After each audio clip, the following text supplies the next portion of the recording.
Absolutely. I always assumed that I always had this assumption that I would, because I'm like, okay, mama smokes weed and smokes everything else and things of that, chemicals, and I knew I wouldn't take it as far as doing like crack or cocaine or nothing like that, but I knew I knew if I started smoking weed that I probably would never stop. I knew if I started drinking Hennessy that I probably would never, you know when to say, yo, don't pass me the bottle.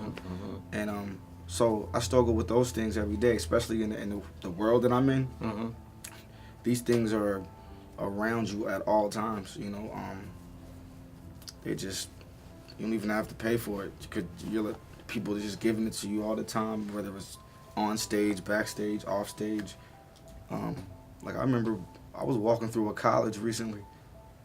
I'm sure this isn't a rare thing. I'm sure there's a lot of kids who experiment on college campuses, but I wasn't a student there, and I was walking through the campus, and this kid just walked up to me and just gave me drugs, just because I was me. I didn't ask him for nothing. He just said, "Fash, yo, man, enjoy that." I'm like, but I always had that in the back of my mind, like I can't do that because if I do it, your I'm struggle, gonna get abducted. so your struggle was the choice not to use.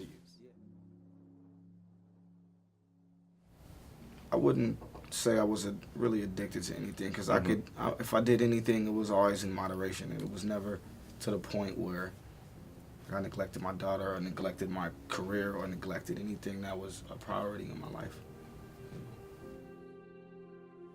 One more question. Yeah. Why do you think that this issue was predominantly in the communities of black women and like people in lower social I can tell you, it's because I have my assumption, but I would like to know. It's everywhere, man. Right. I've treated the janitor to the CEO. It's everywhere. Absolutely. It's everywhere. So it's just more out there. It's just more out there because we see people in the streets. We see people that are homeless, and most of the time, a lot of the times, it's because of meth. It's because of drugs. Right. So we just see it out there more, and statistically, it is higher. But it's an equal opportunity employer. Definitely. It cuts across all colors. It cuts across all races. Absolutely.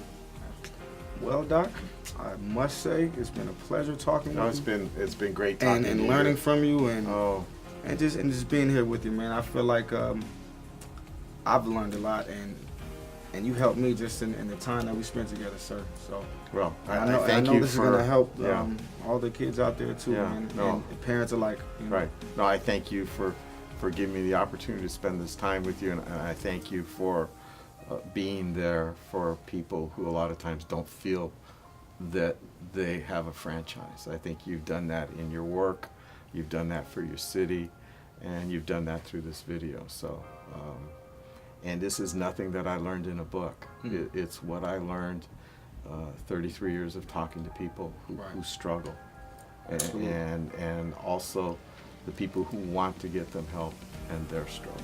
So.